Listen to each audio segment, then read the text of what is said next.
Hello everyone. Today we will discuss about cryopolitics. To understand what this word means, we can break it down into two parts. The first part comes from the Greek word cryos, which means cold or ice. The second part is politics, which is the study of power, governance, and how humans make decisions together. Therefore, in simple terms, cryopolitics is the politics of ice. It is the study of how low temperatures, ice, and frozen environments shape human power, international relations, laws, and society. For a long time, political scientists ignored the coldest places on Earth. They looked at frozen landscapes like the Arctic, Antarctic, and high mountain glaciers as empty, useless, or completely disconnected from the rest of the human civilization. Ice was seen as a permanent solid barrier that humans simply had to avoid or fly over. However, we now live in an era where the world is warming up rapidly. The Earth's cryosphere, the collective term for all the frozen water on our planet, including sea ice, glaciers, ice caps, and permafrost, is melting. As the ice thaws, it exposes new land, opens up new ocean trade routes, and reveals valuable natural resources like oil, gas, and minerals. Suddenly, the coldest places on Earth have become some of the hottest zones of political competition. But cryopolitics is not just about countries fighting over oil in the melting Arctic, it is also a deeply theoretical field. Sociologists, anthropologists, and historians use the term cryopolitics to describe how humans use artificial cold technology like freezers, refrigerators, and cryopreservation to control life, death, time, and future. Let us begin with the most famous aspect of this field: international relations and geography. When the physical state of ice changes from solid to liquid, it completely rewrites the rules of global politics. Historically, political borders were drawn on solid ground or open water. But what happens when a border is made of ice that exists in the winter but melts in the summer? This is the core dilemma of geopolitical cryopolitics. In the past, the Arctic Ocean was covered in thick, year round ice. It acted as a natural shield between major superpowers like the United States and the Soviet Union during the Cold War. No surface ships could cross it, and no one could easily mine the ocean floor beneath it. Today, because of global warming, that shield is disappearing. This has triggered what scholars call the new scramble for the Arctic. Five main countries surround the Arctic Ocean: Canada, Denmark via Greenland, Norway, Russia, and the United States. These nations are now actively using international law to claim ownership over parts of the melting ocean.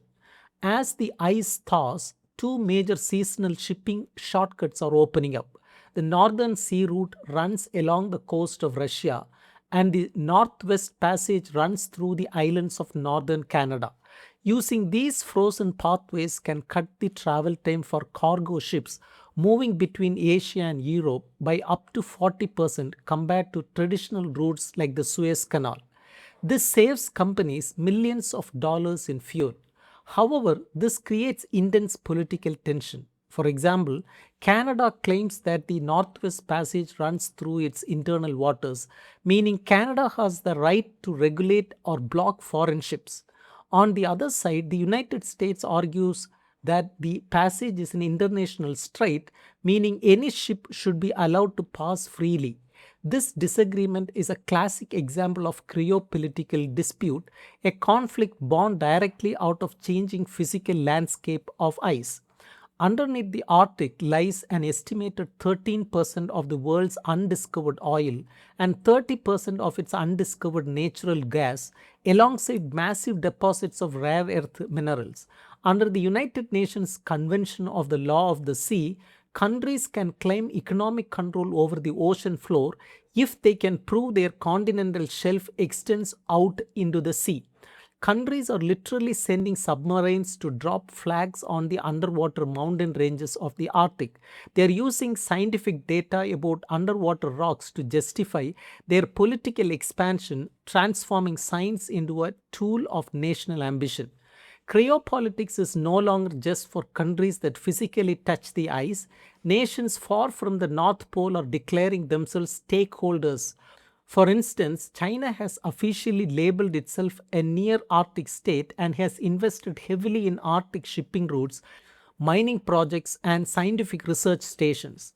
This shows that the politics of cold affects global economic strategies everywhere, regardless of geography. Now, let us pivot from global geography to something much smaller but equally profound: biology and technology. In 2017, scholars like Radin and Cowell expanded the definition of cryopolitics by looking at how humans use artificial cold. Cold is not just a climate, it is a technology for preservation. When we freeze something, we are using low temperatures to manipulate life and death. This is known as biopolitical cryopolitics. In normal conditions, time moves forward and all organic material decays, ages, and dies. Death is inevitable. However, cryogenic technology allows humans to pause this biological clock. By lowering the temperature of cells to extreme sub zero levels, we put them into a state of suspended animation.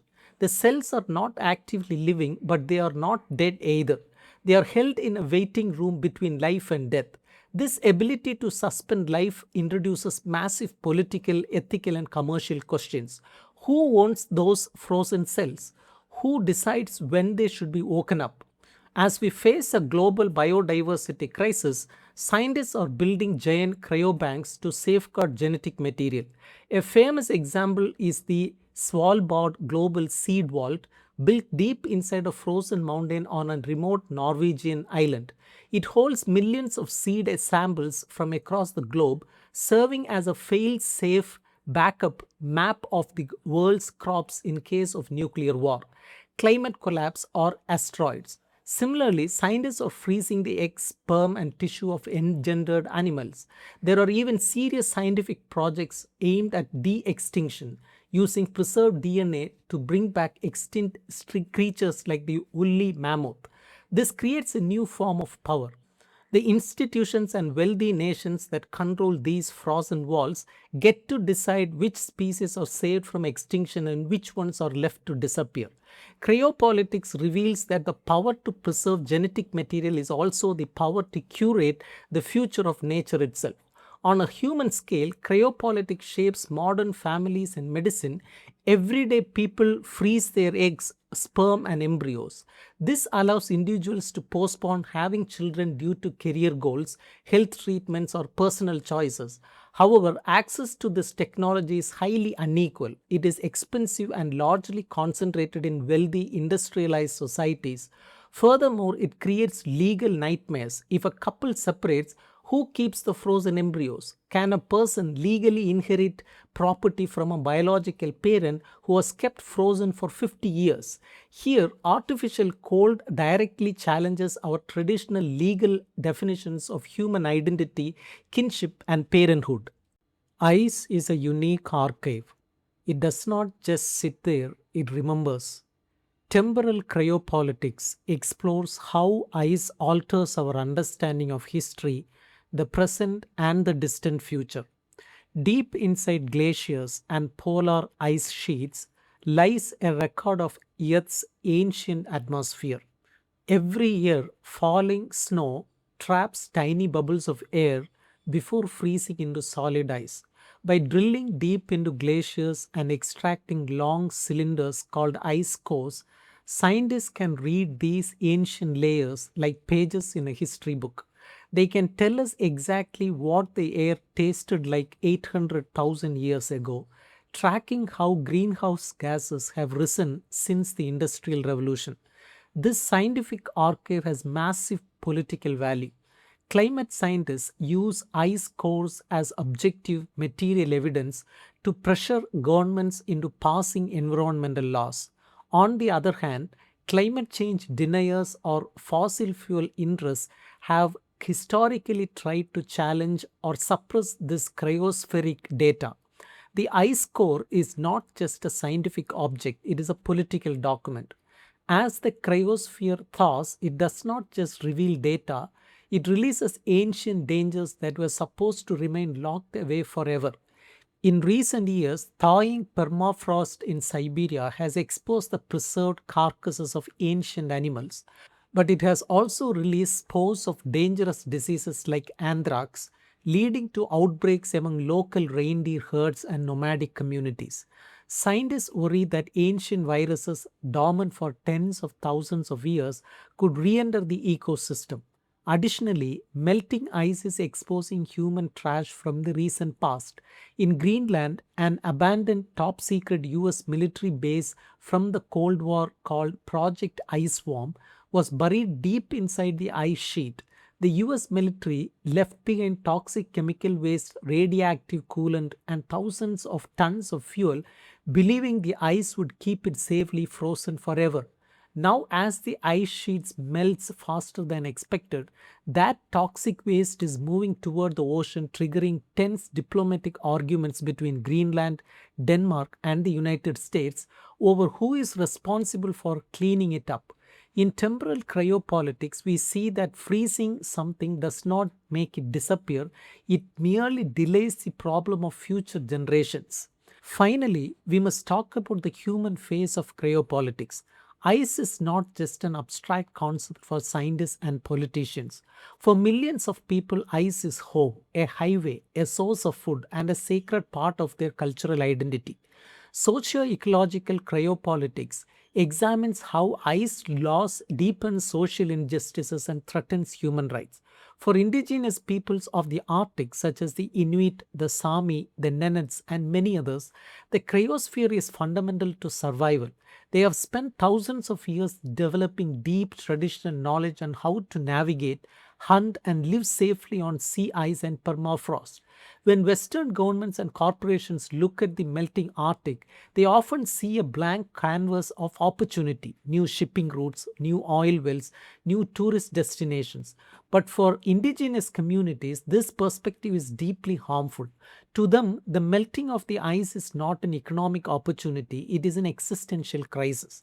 When sea ice thaws prematurely, traditional hunting routes become unstable and incredibly dangerous. Hunters fall through thin ice and lose their lives. Coastal villages built on permafrost are sliding into the sea because the frozen soil beneath them is turning into soft mud, forcing entire communities to become climate refugees. Socio-ecological cryopolitics highlights this intense power imbalance.